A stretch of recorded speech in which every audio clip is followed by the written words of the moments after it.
Hello നമസ്കാരം. Roses tasty ഹൗസിൻ്റെ പുതിയ വീഡിയോയിലേക്ക് എല്ലാവർക്കും സ്വാഗതം. ഇന്നൊരു മലബാറിൻ്റെ സ്പെഷ്യൽ റെസിപ്പി ആയിട്ടുള്ള തേങ്ങാച്ചോറുമായിട്ടാണ് ഞാൻ വന്നിരിക്കുന്നത്. തേങ്ങാച്ചോറും ബീഫ് കറിയും. ബീഫ് കറിയുടെ റെസിപ്പി ഞാൻ കാണിക്കുന്നില്ല, തേങ്ങാച്ചോറ് മാത്രമേ കാണിക്കുന്നുള്ളൂ. ഇപ്പോൾ ഒരു ഗ്രേവി പരുവായിട്ടുള്ള ബീഫ് കറി ആയിട്ട് കഴിക്കാനാണ് ഇത് ഭയങ്കര ടേസ്റ്റ്. അപ്പോൾ എൻ്റെ ഒത്തിരി ഫ്രണ്ട്സിനൊന്നും ഇതറിയാൻ പറ്റില്ല. എൻ്റെ ഒത്തിരി സബ്സ്ക്രൈബേഴ്സും റിലേറ്റീവ്സും ഫ്രണ്ട്സും ഒക്കെ ഞങ്ങളുടെ ആ ഒരു ഏരിയയിലുള്ളവർക്കൊന്നും ഇതറിയാൻ പറ്റില്ല. ഇതൊരു മലബാർ ഡിഷല്ലേ. അപ്പോൾ അവർക്ക് വേണ്ടിയിട്ടാണ് ഞാൻ ഈ ഒരു റെസിപ്പി ചെയ്യുന്നത്. എല്ലാവരും തീർച്ചയായിട്ടും ട്രൈ ചെയ്യേണ്ട ഒരു റെസിപ്പി കൂടിയാണ്. അപ്പോൾ അതെങ്ങനെയാണ് ചെയ്യുന്നതെന്ന് നമുക്ക് നോക്കിയിട്ട് വരാം.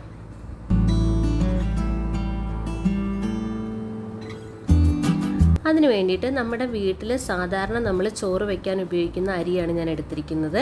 അപ്പം ജയ റൈസ് ഉപയോഗിക്കുന്നവർക്ക് അതെടുക്കാം, പൊന്നി എടുക്കേണ്ടവർക്ക് അതെടുക്കാം. പിന്നെ സുലേഖ എന്ന് പറഞ്ഞൊരു റൈസ് വരുന്നുണ്ട് നാട്ടിൽ, അത് വേണമെങ്കിൽ അതും എടുക്കാം, കുഴപ്പമില്ല.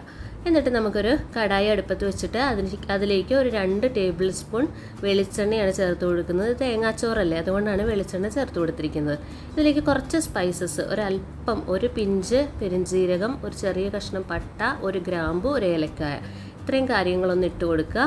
അതിനുശേഷം ഒരു 3-4 ഉലുവ അതും കൂടെ ഒന്ന് ചേർത്ത് കൊടുക്കണം, ഒരു നല്ലൊരു ഫ്ലേവറിന് വേണ്ടിയിട്ടാണ്. എന്നിട്ടൊന്ന് മിക്സ് ചെയ്തെടുത്തതിന് ശേഷം നമുക്കൊരു 12 ചെറിയുള്ളി നീളത്തിൽ കട്ട് ചെയ്തിട്ട് ഞാൻ ചേർത്ത് കൊടുക്കുന്നുണ്ട്. നിങ്ങൾക്ക് ഇതിന് പകരം സവോള ചേർക്കാം, പക്ഷേ ചെറിയുള്ളി ചേർക്കുന്നതാണ് ടേസ്റ്റ്. ഒരു 1/2 ടീസ്പൂൺ ഉപ്പും കൂടെ ചേർത്തിട്ട് ഒന്ന് വഴറ്റിയെടുക്കാം. നമുക്ക് ഒരുപാട് അങ്ങ് ബ്രൗൺ ഷെയ്ഡൊന്നും ആവണ്ട, ജസ്റ്റ് ഒന്ന് വഴണ്ട് വന്നാൽ മതി. ആ ഒരു പച്ച ടേസ്റ്റ് ഒന്ന് മാറിയിട്ട് ഒന്ന് വാടി വരണം, അത്രയേ ഉള്ളൂ. അല്പം കറിവേപ്പില കൂടെ നമുക്ക് ചേർത്ത് കൊടുക്കാം. ഞാനിത് തേങ്ങാച്ചോറും പിന്നെ ഒരു കേരള റെസിപ്പിയും കൂടി ആയതുകൊണ്ടാണ് വേപ്പില ഉപയോഗിച്ചത്. നിങ്ങൾക്ക് വേണമെന്നുണ്ടെങ്കിൽ മല്ലിയില ഉപയോഗിക്കാവുന്നതാണ് കേട്ടോ. ഇനി ഇതിലേക്ക് പൊടികൾ ചേർത്ത് കൊടുക്കാം. ഒരു 2 പിഞ്ച് ജീരകത്തിൻ്റെ പൊടി, സാധാരണ ജീരകമാണ്, പെരുംജീരകമല്ല, സാധാ ജീരകം.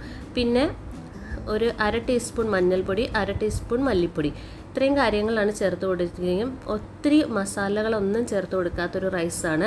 മല്ലിപ്പൊടി മാത്രമാണ് നമ്മൾ ചേർത്തിരിക്കുന്നത്, അതും 1/2 ടീസ്പൂൺ. പിന്നെ കളറിന് വേണ്ടിയിട്ടാണ് മഞ്ഞൾപ്പൊടി ചേർത്ത് കൊടുത്തത്. ഇതിന് ശേഷം നമ്മൾ കഴുകി വെച്ചിരിക്കുന്ന അരി നമുക്ക് ചേർത്ത് കൊടുക്കാം. അരി നിങ്ങൾക്ക് നിങ്ങളുടെ വീട്ടിൽ ചോറ് കഴിക്കുന്ന ഏത് അരിയാണോ ഉപയോഗിക്കുന്നത് അതാണ് നമ്മൾ ചേർത്ത് കൊടുക്കേണ്ടത്. പിന്നെ നമ്മളുടെ വീട്ടിൽ ഏത് അരിയാണോ ഉപയോഗിക്കുന്നത് അതിൻ്റെ വേവ് നമുക്കറിയാമല്ലോ, അതനുസരിച്ചിട്ടാണ് ഇത് വേവിച്ചെടുക്കേണ്ടത്. ഇതിപ്പം എൻ്റെ അടുത്ത് പൊന്നി റൈസാണുള്ളത്, അപ്പം അതാണ് ഞാൻ ചേർത്തിരിക്കുന്നത്. ഇതിലേക്ക് ഒരു 3/4 കപ്പ് ചിരവിയ തേങ്ങയാണ് ഞാൻ ചേർത്ത് കൊടുക്കുന്നത്. ഈ തേങ്ങ ഡയറക്റ്റ് വേണമെങ്കിൽ ഇട്ട് കൊടുക്കാം, അല്ലെന്നുണ്ടെങ്കിൽ ജസ്റ്റ് ഒന്ന് ക്രഷ് ചെയ്തിട്ട് മിക്സിയിലൊന്ന് ക്രഷ് ചെയ്തിട്ട് അങ്ങനെയും നിങ്ങൾക്ക് ഇട്ട് കൊടുക്കാവുന്നതാണ്. ഇതിപ്പം ഡയറക്റ്റ് ഇട്ട് കൊടുത്താലും കുഴപ്പമൊന്നുമില്ല. എന്നിട്ടൊന്ന് മിക്സ് ചെയ്തെടുക്കുക. അതിനുശേഷം നമുക്ക് വെള്ളം ചേർത്ത് കൊടുക്കാം. ഇതിലേക്ക് ആ ഒരു കപ്പിൽ തന്നെയാണ് ഞാൻ വെള്ളം ചേർത്ത് കൊടുക്കുന്നത്. ഞാൻ എപ്പോഴും ശ്രദ്ധിക്കുക, ഇതിപ്പോൾ ഇങ്ങനെ നമ്മൾ ഡയറക്റ്റ് ആ മസാലയിലേക്കൊക്കെ ഇട്ടിരിക്കുന്നതുകൊണ്ട് എപ്പോഴും ശ്രദ്ധിക്കേണ്ട ഒരു കാര്യം, ചൂടുവെള്ളം ഒഴിച്ചു കൊടുക്കാനായിട്ട് ശ്രമിക്കുക. 3 ഗ്ലാസ് വെള്ളമാണ് ഞാൻ ചേർത്ത് കൊടുത്തിരിക്കുന്നത്. 1 ഗ്ലാസ് അരിക്ക് 3 ഗ്ലാസ് വെള്ളം. നമ്മൾ സാധാരണ റൈസല്ലേ, അതുകൊണ്ടാണ്. ഇപ്പോൾ ജയയുടെ റൈസൊക്കെ ആണെന്നുണ്ടെങ്കിൽ കുറച്ചുകൂടെ വെള്ളം ചേർക്കേണ്ടി വരും, കുറച്ചുകൂടെ വേവുള്ള അരിയല്ലേ അത്. അപ്പം നിങ്ങൾക്കറിയാൻ പറ്റുമല്ലോ ഓരോരുത്തരുടെ വേവ്, അതനുസരിച്ചിട്ട് ഉള്ള വെള്ളമാണ് നമ്മൾ ചേർത്ത് കൊടുക്കേണ്ടത്. പിന്നെ ഇത് വറ്റിച്ചെടുക്കേണ്ടതാണ്, നമ്മളിത് ഊറ്റി വെള്ളമൊന്നും കളയത്തില്ല, അതുകൊണ്ടാണ് ആ ഒരു കറക്റ്റ് അളവിൽ തന്നെ ചേർത്ത് കൊടുത്തത്. ഇതിപ്പോൾ ലോ ഫ്ലെയിമിൽ ഞാൻ മൂടി വെച്ച് വേവിക്കുവാണ്.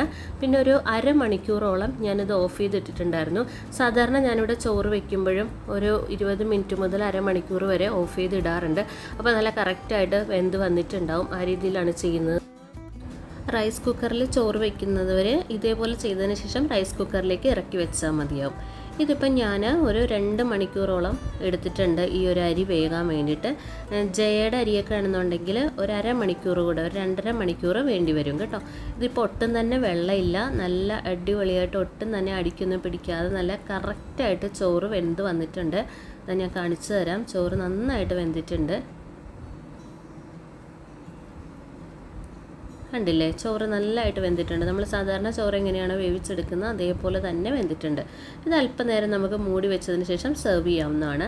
ഇത് ഞാൻ നല്ല കുറുകിയ ചാറോട് കൂടി ആ നല്ല ഗ്രേവി പരുവത്തിലിരിക്കുന്ന ബീഫ് കറിയുടെ കൂടെയാണ് ഞാനിത് സെർവ് ചെയ്തിരിക്കുന്നത്. നല്ല രുചിയാണ്, ഒരു പ്രത്യേക ടേസ്റ്റാണ് ഇത് രണ്ടും കൂടെ കഴിക്കാനായിട്ട്. അപ്പോൾ ഇതുവരെ ട്രൈ ചെയ്തിട്ടില്ലാത്തവർ ട്രൈ ചെയ്യുക. ആദ്യമായിട്ട് ചാനൽ കാണുന്നവർ ഒന്ന് സപ്പോർട്ട് ചെയ്യണേ, സബ്സ്ക്രൈബ് ചെയ്യണേ. അടുത്ത വീഡിയോ ആയിട്ട് ഞാൻ എത്രയും പെട്ടെന്ന് വരാം. അപ്പോൾ താങ്ക്